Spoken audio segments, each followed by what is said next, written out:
Hello every one. നമ്മൾ കഴിഞ്ഞ ക്ലാസ്സിൽ 9th സ്റ്റാൻഡേർഡിൻ്റെ ഫിസിക്സിലുള്ള ഫസ്റ്റ് ചാപ്റ്റർ ആയിട്ടുള്ള പ്രകാശത്തിൻ്റെ അപവർത്തനം എന്ന് പറഞ്ഞ ചാപ്റ്റർ ആയിരുന്നു ഡിസ്കസ് ചെയ്തുകൊണ്ടിരുന്നിട്ടുള്ളത്. ഇന്ന് നമ്മൾ വന്നിട്ടുള്ളത് ആ സെയിം ചാപ്റ്ററിലുള്ള വിലയിരുത്താം എന്ന ഭാഗത്തിലെ കുറച്ച് ക്വസ്റ്റ്യൻസ് ചെയ്യാനായിട്ടാണ്. അപ്പോൾ നമുക്ക് ഫസ്റ്റ് ക്വസ്റ്റ്യൻ നോക്കാം. എ, ബി എന്നീ മാധ്യമങ്ങളിലൂടെ പ്രകാശരശ്മി കടന്നു പോകുന്ന രേഖാചിത്രം നൽകിയിരിക്കുന്നു. ഇവിടെ എ എന്ന് പറഞ്ഞൊരു മാധ്യമമുണ്ട്, ബി എന്ന് പറഞ്ഞൊരു മാധ്യമമുണ്ട്. ഇതിലൂടെ പ്രകാശരശ്മി കടന്നു പോകുന്ന ചിത്രമാണ് തന്നിട്ടുള്ളത്. അപ്പം ഇങ്ങനെ ഒരു ക്വസ്റ്റ്യൻ കിട്ടിക്കഴിഞ്ഞാൽ നമ്മൾ ആദ്യം തന്നെ നോർമൽ വരച്ചു വെക്കണം. എന്ത് വരച്ചു വെക്കണം? നോർമൽ, ലംബം വരച്ചു വെക്കണം. ഇനി നോക്കാം. ഇവിടെ നിന്ന് എയിൽ നിന്ന് ബിയിലേക്കാണ് കടന്നു പോകുന്നത്. അപ്പൊ ബിയിലേക്ക് കടന്നു പോകുമ്പോൾ ലംബത്തോട് അടുത്താണോ ഉള്ളത്, ദൂരെയാണോ ഉള്ളത്? എന്താണ്? ലംബത്തോട് അടുത്താണുള്ളത് അല്ലെ, ലംബത്തോട് ചേർന്നിട്ടാണുള്ളത്. അപ്പൊ ലംബത്തോട് ചേർന്നിരിക്കുക എന്ന് പറയുമ്പോൾ പ്രകാശം എവിടെ നിന്ന് എവിടത്തേക്കായിരിക്കും പോകുന്നുണ്ടാവുക? പ്രകാശിക സാന്ദ്രത കുറവുള്ളിടത്തിൽ നിന്നും പ്രകാശിക സാന്ദ്രത കൂടിയുള്ളിടത്തിലേക്കായിരിക്കും പോകുന്നുണ്ടാവും അല്ലെ.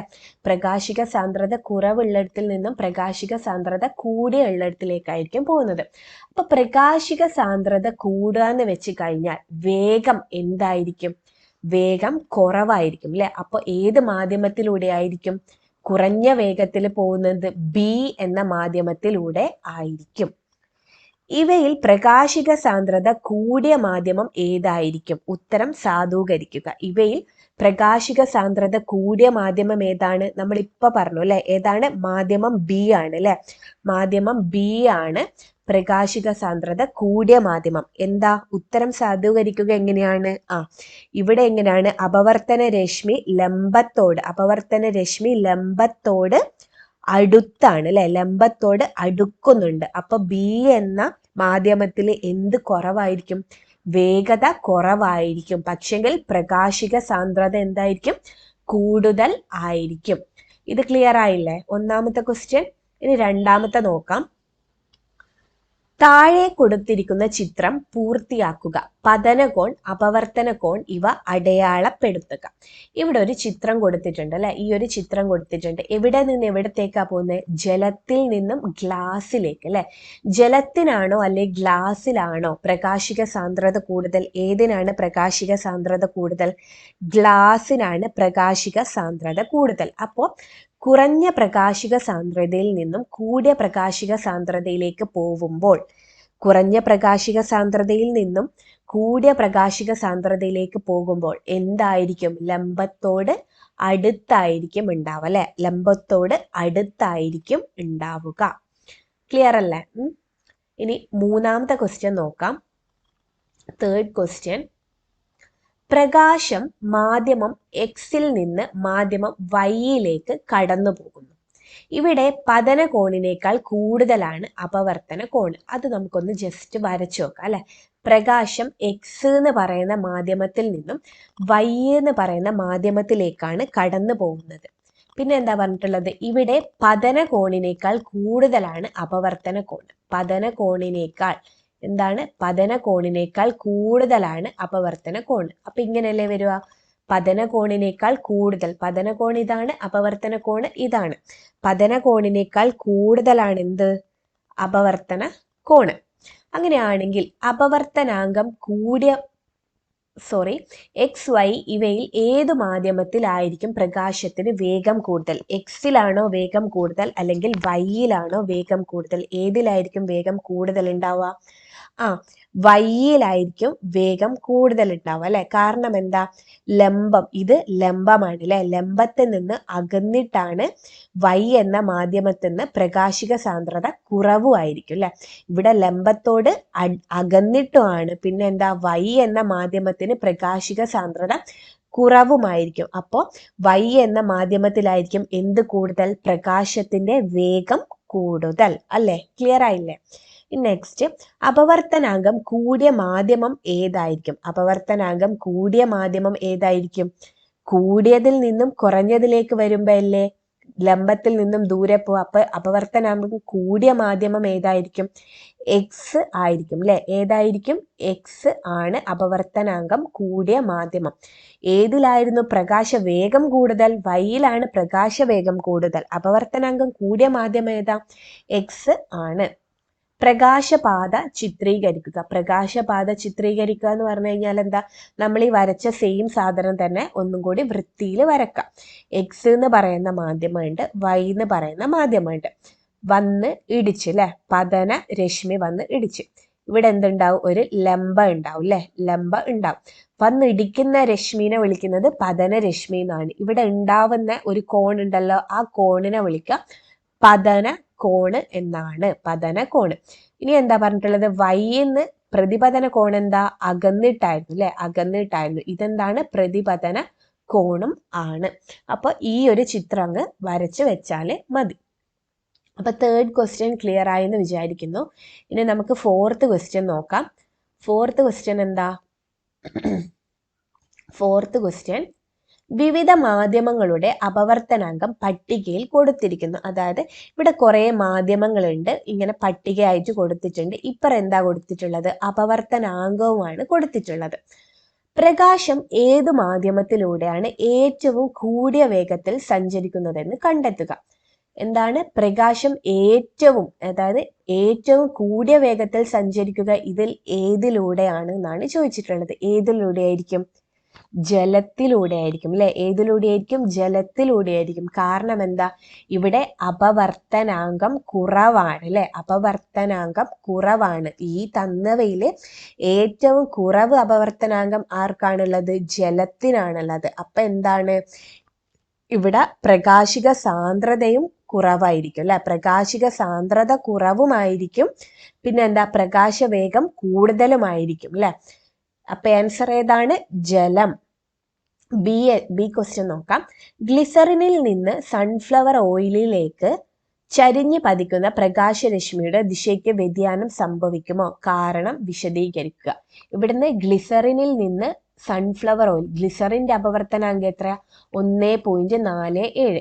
സൺഫ്ലവർ ഓയിലിന്റെയോ 1.47. രണ്ടിന്റെയും അപവർത്തനാങ്കം എന്താ?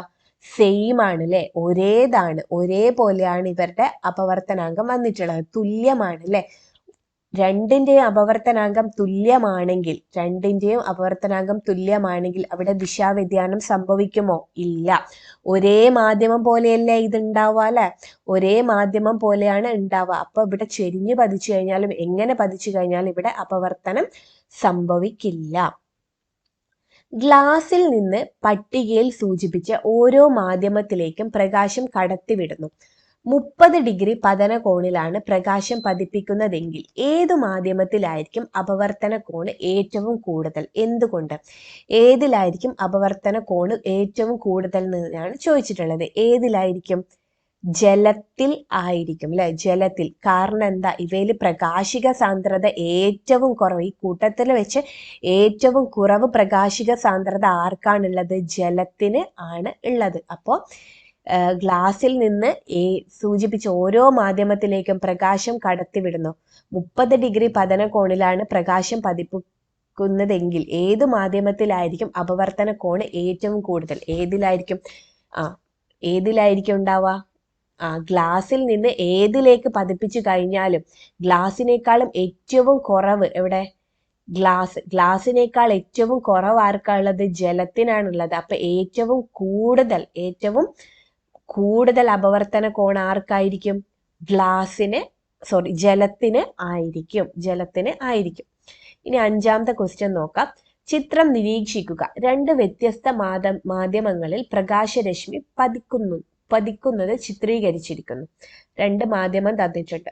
ഫസ്റ്റ് ക്വസ്റ്റ്യൻ, ഏത് മാധ്യമത്തിലാണ് പ്രകാശിക സാന്ദ്രത കൂടുതൽ? എന്തുകൊണ്ട്? ഏത് മാധ്യമത്തിലായിരിക്കും പ്രകാശിക സാന്ദ്രത കൂടുതൽ? ഏതിലായിരിക്കും?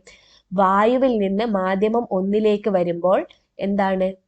ലംബത്തോട് അടുത്താണുള്ളത് അല്ലെ. ലംബത്തോട് അടുക്കണമെങ്കിൽ എന്തായിരുന്നു നമ്മൾ പറഞ്ഞിട്ടുള്ളത്? കുറഞ്ഞതിൽ നിന്നും കൂടുതലിലേക്ക് വരണം അല്ലെ, കുറഞ്ഞതിൽ നിന്നും കൂടുതലിലേക്ക് വരണം. അപ്പോൾ ലംബത്തോട് അടുക്കുന്നത് എവിടെയാണ്? മാധ്യമം 1. അപ്പൊ മാധ്യമം 1 എന്തുള്ളത്? പ്രകാശിക സാന്ദ്രത കൂടുതൽ അല്ലെ. ഏത് മാധ്യമത്തിന്റെ അപവർത്തനാങ്കമാണ് കൂടുതൽ? ഏത് മാധ്യമത്തിന്റെ ആയിരിക്കും കൂടുതൽ? പ്രകാശിക സാന്ദ്രത ഏത് മാധ്യമത്തിനാണോ കൂടുതലുള്ളത് അതിനായിരിക്കും എന്ത് കൂടുതൽ ഉണ്ടാവുക? അപവർത്തനാങ്കം കൂടുതൽ ഉണ്ടാവുക. 5ാമത്തെ ക്വസ്റ്റ്യനും ക്ലിയർ ആയെന്ന് വിചാരിക്കുന്നു. ഡൗട്ട് ഉണ്ടെങ്കിൽ ചോദിച്ചാൽ മതി കേട്ടോ. ഇനി 6th ക്വസ്റ്റ്യൻ, ചിത്രം നിരീക്ഷിക്കുക. 1, 2, 3 ചിത്രം തന്നിട്ടുണ്ട്. ഈ ചിത്രം നോക്കിയിട്ട് കുറച്ച് ക്വസ്റ്റ്യൻസ് കൊടുത്തിട്ടുണ്ട്, അത് എഴുതാനാണ് പറഞ്ഞിട്ടുള്ളത്. പൂർണ്ണാന്തര പ്രതിപതനം സൂചിപ്പിക്കുന്ന ചിത്രം ഏതാണ്? പൂർണ്ണാന്തര പ്രതിപതനം. ഇതിൽ ഏതാണ് പൂർണ്ണാന്തര പ്രതിപതനം? പൂർണ്ണാന്തര പ്രതിപതനം എന്തായിരുന്നു? തിരിച്ച് അതേ മാധ്യമത്തിലേക്ക് തന്നെ വരുന്നത് അല്ലെ. ഇതെങ്ങനെയാണ്? ഇവിടെ ഗ്ലാസ്സിലേക്ക് കയറി ഗ്ലാസ്സിലേക്ക് തന്നെ അല്ലെ. അപ്പൊ ഇത് പൂർണ്ണാന്തര പ്രതിപതനമാണ്. ഇതോ ഗ്ലാസ്സിലേക്ക് കയറി തിരിച്ച് എയറിലേക്കാണ് അല്ലെ പോകുന്നത്. അപ്പൊ ഇതായിരിക്കുമോ? അല്ല, ഇത് ആവില്ല. നെക്സ്റ്റ് നോക്ക്. നെക്സ്റ്റ് ഇവിടെയോ ഗ്ലാസ്സിലേക്ക് കയറി എയറിലേക്കാണ് പോകുന്നത് അല്ലെ. ഒരേ മാധ്യമത്തിലേക്ക് തന്നെയാണോ പോകുന്നത്? അല്ല. അപ്പൊ ആൻസർ ഏതാ? ഓപ്ഷൻ എ, ചിത്രം 1.29 എ ആണ് പൂർണ്ണാന്തര പ്രതിപതനം സൂചിപ്പിക്കുന്ന ചിത്രം. ഇനി 2ാമത്തെ ക്വസ്റ്റ്യൻ നോക്കാം. അപവർത്തനത്തെ സൂചിപ്പിക്കുന്ന ചിത്രങ്ങൾ ഏതൊക്കെയാണ്? അപവർത്തനത്തിനെ സൂചിപ്പിക്കുന്ന ചിത്രങ്ങൾ ഏതൊക്കെയാണ്? ഇത് അപവർത്തനമാണോ? അല്ല, ഇത് പൂർണ്ണാന്തര പ്രതിപതനമാണ്. ഇത് അപവർത്തനമാണ്. ഇതും അപവർത്തനം ആണ്. 7ാമത്തെ ക്വസ്റ്റ്യൻ, ഗ്ലാസിന്റെ ക്രിട്ടിക്കൽ കോൺ 42 ഡിഗ്രി ആണ്. തന്നിരിക്കുന്നവയിൽ ഏത് പതനകോണിൽ പതിക്കുമ്പോഴാണ് പ്രകാശത്തിന് പൂർണ്ണാന്തര പ്രതിപതനം സംഭവിക്കുക? ഗ്ലാസിന്റെ ക്രിട്ടിക്കൽ കോണ് 42 ആണ്. പൂർണ്ണാന്തര പ്രതിപതനം നടക്കണമെങ്കിൽ എന്താ? ക്രിട്ടിക്കൽ കോണിനേക്കാൾ കൂടുതലായിരിക്കണം അല്ലെ. അപ്പൊ 42 കൂടുതൽ ആരാ ഉള്ളതെന്ന് വെച്ച് കഴിഞ്ഞാൽ അതായിരിക്കും ആൻസർ. നമുക്ക് നോക്കാം. 42 കൂടുതലാണോ? അല്ല. 49 കൂടുതലാണ്. 38 കുറവാണ്. 42 കുറവാണ്. അപ്പൊ ഏതാ ആൻസർ വരിക? 49 ഡിഗ്രി. മോട്ടോർ സൈക്കിളിന്റെ റിഫ്ലക്ടറുകളിൽ അനേകം ചെറിയ പ്രിസങ്ങൾ കാണുവാൻ കഴിയും അല്ലെ. ഇവ ഉള്ളത് കൊണ്ടുള്ള പ്രയോജനം എന്താണെന്ന് വിശദമാക്കുക. നമ്മൾ കഴിഞ്ഞ ക്ലാസ്സിൽ നോക്കിയിട്ടുണ്ടായിരുന്നു അല്ലെ. പൂർണ്ണാന്തര പ്രതിപതനം എവിടെയൊക്കെയാണ് നമ്മൾ ഉപയോഗിക്കുന്നതെന്നുള്ള അതിന്റെ ഒരു ക്വസ്റ്റ്യൻ ആയിട്ടാണ് ഇത് വന്നിട്ടുള്ളത്. അപ്പൊ ഇതെന്തിനായിരുന്നു നമ്മൾ പ്രിസങ്ങൾ ഉപയോഗിച്ചിട്ടുള്ളത്? പൂർണ്ണാന്തര പ്രതിപതനം നടക്കുന്നതിനാൽ ചെറിയ പ്രകാശം പതിച്ചാൽ പോലും പ്രകാശിതമായി ദൃശ്യമാവും അല്ലെ. നമ്മൾ പറഞ്ഞിട്ടുണ്ടായിരുന്നു ചെറിയ ചെറിയ പ്രിസങ്ങളായിരുന്നു റിഫ്ലക്റ്റേഴ്സിൽ വെച്ചിട്ടുള്ളത്. അതെന്തിനായിരുന്നു? നമുക്ക് പ്രകാശം, ഒരു ചെറിയ പ്രകാശം വന്ന് പതിച്ചാൽ പോലും എന്താണ്? പ്രകാശിതമായി ദൃശ്യമാവാൻ വേണ്ടിയിട്ടാണ് കുഞ്ഞി കുഞ്ഞി പ്രിസങ്ങൾ ഉപയോഗിച്ചിട്ടുള്ളത് അല്ലെ. സാധാരണ ദർപ്പണങ്ങൾ ഉപയോഗിക്കാറുണ്ട്, പക്ഷെങ്കിൽ ദർപ്പണങ്ങൾ ചെറിയ പ്രകാശം പോലും എന്ത് ചെയ്യില്ല? ദൃശ്യമാക്കിപ്പിക്കൂല. പക്ഷെ പ്രിസങ്ങളോ നന്നായിട്ട് ദൃശ്യമാക്കിപ്പിക്കും. അതുകൊണ്ടാണ് നമ്മൾ ചെറിയ ചെറിയ പ്രിസങ്ങൾ റിഫ്ലക്റ്റേഴ്സിൽ ഉപയോഗിക്കുന്നത്. പട്ടിക നിരീക്ഷിക്കുക. ഇവിടെ ഒരു പട്ടിക തന്നിട്ടുണ്ട്. ഈ ഒരു പട്ടിക നിരീക്ഷിച്ച് ഇവിടെ കുറച്ച് ക്വസ്റ്റ്യൻസ് തന്നിട്ടുണ്ട്. ആ ക്വസ്റ്റ്യൻസ് എഴുതാനാണ് പറഞ്ഞിട്ടുള്ളത്. പട്ടികയിൽ നൽകിയിരിക്കുന്നവയിൽ പ്രകാശവേഗം ഏറ്റവും കുറഞ്ഞ മാധ്യമം ഏതാണ്? ഏറ്റവും പ്രകാശവേഗം കുറഞ്ഞ മാധ്യമം. പ്രകാശവേഗം